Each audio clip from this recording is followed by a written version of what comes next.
अब BA, BCom, BSc और MA, MCom करें विश्व की सबसे बड़ी यूनिवर्सिटी इग्नू से। सॉल्ड असाइनमेंट और गाइड बुक्स प्राप्त करें। संपर्क करें Mahakal computers, DAV college gate के सामने, Siwan. Z heaven pastry cake पर दे रहा सबसे बड़ा ऑफर, 3 पेस्ट्री केक पर 1 पेस्ट्री फ्री और साथ ही पाए 15% की छूट। आज ही पहुँचे जेड हेवन, खान मार्केट, अस्पताल रोड, सिवान।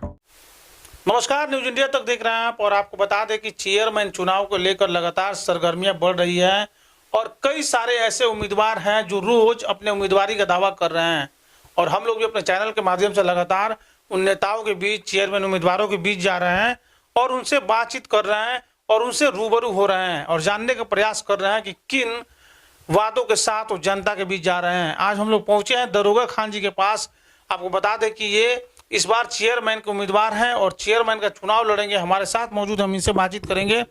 क्या कुछ कहेंगे सर? सबसे पहले तो आपको स्वागत है हमारे चैनल पे। ये आपका भी स्वागत है, हमारे यहाँ आप आए और आपके चैनल के माध्यम से जो आपके दर्शक हैं, आपके जो परिवार है इंडिया तक न्यूज़ का, सबको मेरा शुभकामनाएं। अच्छा दरोगा खान जी, हम ये चीज़ जानना चाहेंगे कि जब से ये घोषणा हुआ है कि इस बार चेयरमैन का चुनाव जो है खुद जनता करेगी, तब से देख रहे हैं हर दिन मार्केट में नए एक उम्मीदवार आ जा रहे हैं। कैसे देख रहे हैं इसको? देखिए, ये तो भाई हमारा संवैधानिक अधिकार है, कोई भी चुनाव लड़ सकता है, इसमें कोई किसी को आपत्ति नहीं होनी चाहिए। हम तो किसी से कोई हमारा आपत्ति नहीं है, सब हमारे भाई हैं। सब मिलजुल कर चुनाव लड़ें, कोई किसी पर टीका टिप्पणी न करे, ये अच्छी बात नहीं है। और रही बात जनता की, तो जनता मालिक है, जनता जनार्दन ही मालिक है। वो जिस पर मुहर लगाए, जिस पर अपना बटन दबाए, वही प्रधान और वही मेयर चेयरमैन बन सकता है। इसलिए हम चाहेंगे कि जिसको भी जनता चुने, सोच समझ कर चुने, जिसको देख चुकी है, जिसको देखना है, उसको भी मौका दें, जो अच्छा लगे उसको चुने। और हम चुनाव जो लड़ रहे हैं, तो आपको पहले भी मैं बताया था, आज भी मैं बता दूं कि विधानसभा भी मैं लड़ चुका हूं, सिवान सदर से ही लड़ चुका हूं। और लोग आते हैं चुनाव में, चुनाव लड़े, घर चले गए, फिर कहीं दिखाई नहीं देते हैं, कहा था हारा दिया लोग। लेकिन हमने उनका फैसला, जो जनता का हमारे साथ तीनों मरतबा फैसला रही है, मैं सर आंखों पर रखा हूँ, और जिस तरह का राजनीतिक अनुभव आपका है, आप बता रहे कि आप चुनाव भी लड़ चुके हैं, उस हिसाब से इस बार मतदाताओं को क्या करना चाहिए? जो अपना वोट देंगे उनको एक उम्मीदवार में क्या कुछ देखना चाहिए, क्या लगता है? देखिए, जनता भोली भाली होती है, उससे लोग बाला फुसला देते हैं। मैं जनता से यही अपील करूं कि आज तो मीठी मीठी बातें करने वाले लोग आएंगे, आपसे मीठी मीठी बातें करेंगे और जब वक्त आएगा तो आपको पहचानने से इनकार कर जाएंगे। जैसे बहुत सारे शिकायत आती है हम लोगों के पास, बहुत सारे नेताओं का जो जीत चुके हैं, किसी का नाम लेना अच्छी चीज़ नहीं है, कि भैया हम लोगों ने वोट दिया इस काम के लिए, हमारा काम नहीं हुआ, हम गए तो हमको पूछे कि भाई हम जानते भी नहीं हैं, हम नहीं पहचाने आपका कहाँ घर है। तो ऐसा नहीं होना चाहिए। आप उसी व्यक्ति को वोट दे, उसी नेता को वोट दे जो आपके हर वक्त दुख दर्द में रहता हो, सामने रहता हो, मार्केट में रहता हो, रोड पे रहता हो और आपका जो दुख दर्द है उसको बांटने की कोशिश करता हो। और वही सबसे अच्छे लोग होते हैं जो एक दुख दर्द को बांटने के लिए तत्पर रहते हैं। जैसे अब सपोज दैट किसी को अचानक एक्सीडेंट हो गया, चोट लग गई, किसी को किसी ने मारने लगा मार्केट में या कहीं गांव में, घर में, मोहल्ले में, तो दौड़कर जाना चाहिए, उसको बचाव करना चाहिए, किसी का पक्ष नहीं करना चाहिए। तो ऐसे नेताओं के ही आप चुने, आप ऐसे ही नेताओं को चुने। और हमने तो कई मरतबा संघर्ष किया और करते रहते हैं और आजीवन मैं करता रहूँगा जब तक जीवित रहूँगा।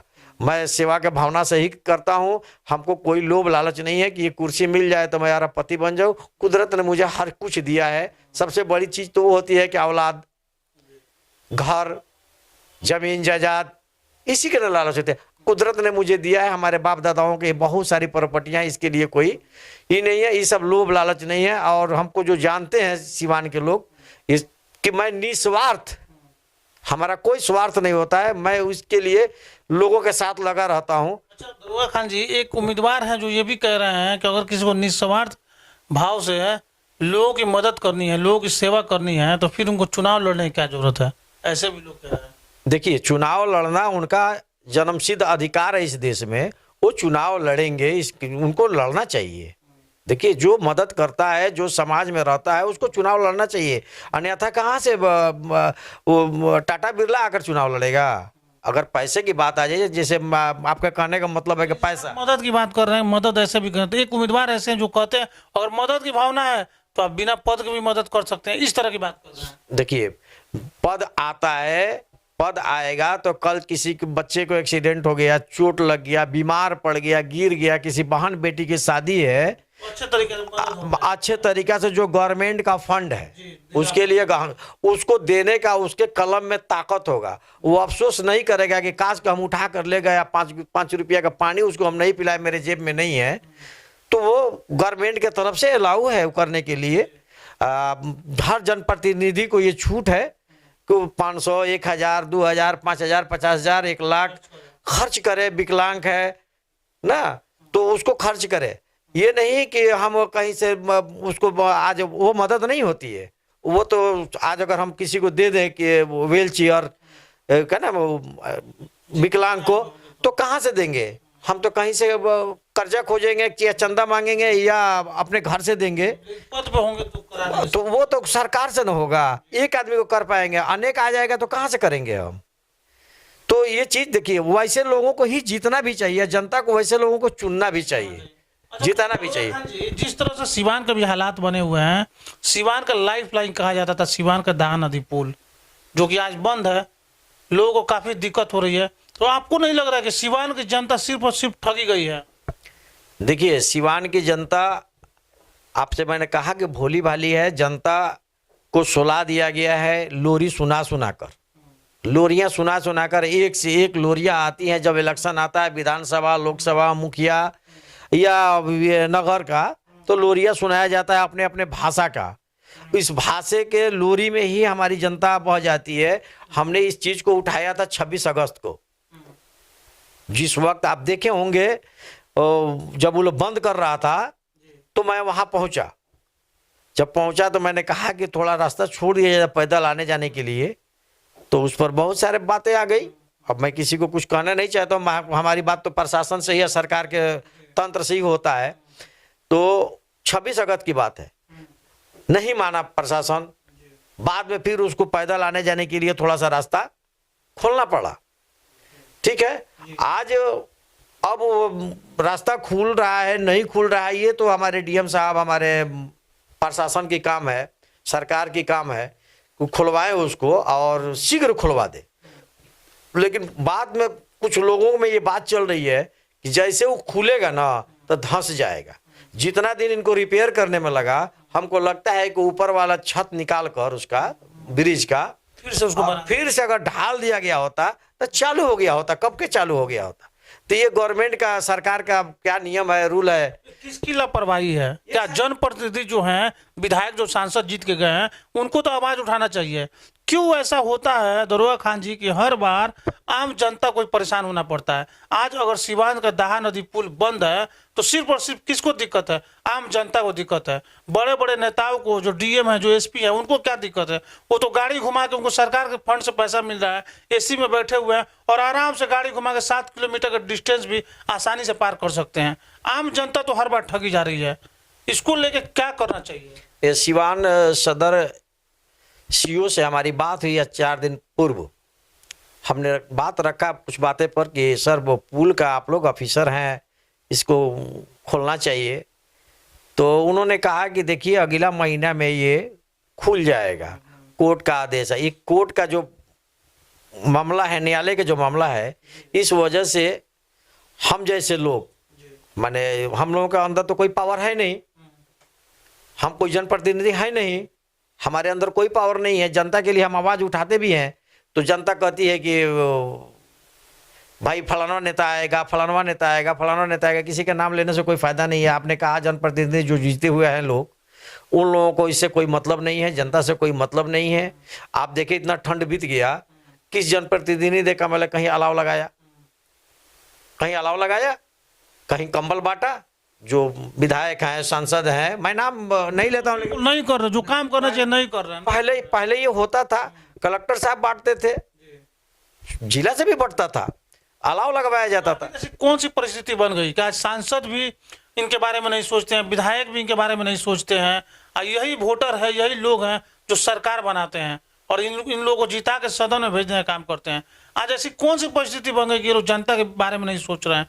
क्या जनता को ये लोग मतलब बिल्कुल सोच लिया कि जनता कुछ नहीं करने वाली, जनता आवाज उठाने वाली नहीं है? देखिए, जनता को मैंने कहा कि एक से एक विपक्ष खत्म हो गया। जनता को एक से एक लोरिया सुनाया जाता है, अलग अलग भाषाओं में, चाहे वो धार्मिक भाषा हो, राजनीतिक भाषा हो या आर्थिक भाषा हो, विकास का भाषा हो, लोरिया सुना दिया जाता है। हमारी जनता उतना ही में खुश हो जाती है। भोली भाली जनता को मैं जनता से अपील करता हूं कि आप जागे, अपने अधिकार के लिए लड़े। अगर आपके लिए कोई प्रतिनिधि हो या सोशल वर्कर हो, एक मोहल्ला का छोटा सा कार्यकर्ता हो, अगर आपके लिए कहीं आवाज़ उठाता है कि आवाज़ उठाने से हमारे मोहल्ले में काम हो जाए, तो मैं उस मोहल्ले के लोगों को ये कह रहा हूँ, अपने तरफ से कह रहा हूँ कि आपको उसके साथ हो जाना चाहिए, उसको बढ़ावा दीजिए। वैसे हाँ, उसको बढ़ावा यही चीज़ नहीं होने के कारण है कि ऑफिसर अपना ऑफिसरगिरी दिखा रहा है और नेता जो जीते हुए हैं सांसद विधायक, वो अपना सांसदी और विधायकी दिखा रहे हैं। कोई किसी के पीछे नहीं है, चूंकि जनता को कैसे सुला देना है उनको पता है। तुरंत जैसे दरोगा भाई निकलेंगे रोड पे, सड़क पे, तो लोग कह देगा कि अरे कहाँ ओकरे पीछे लागल बड़ो हो, का लागल बड़ो, भड़का देंगे। बड़का नेता बन जाई, और से कुछ हो ही हेने से आवलो ना, हम करा देते नहीं।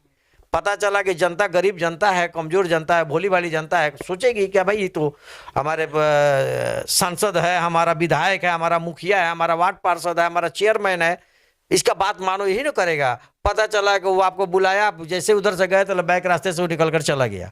तो इस तरह के मैं जनता से अपील कर रहा हूँ कि जनता, पूरी वोटर से, जनता से मैं अपील कर रहा हूँ कि आप सजग होइए, जगिए।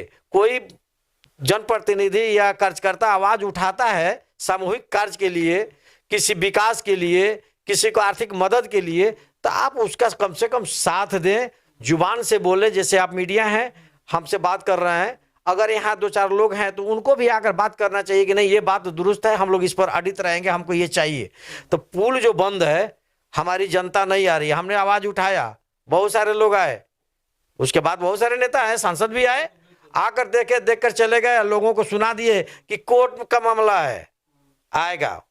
अब उनकी बात जनता सुन ली कि कोर्ट में चला गया, तो कोर्ट से कौन लड़ेगा भाई, जनता तो लड़ेगी नहीं। चलिए, तो आपको बता दें कि सीवान में खास करके बात करें तो सीवान में पूरे 5 साल में 4 साल चुनाव होते हैं। 1 साल विधायक चुना जाता है और फिर 1 साल सांसद चुना जाता है और फिर 1 साल चेयरमैन चुना जाता है और फिर 1 साल जिला परिषद का चुनाव होता है।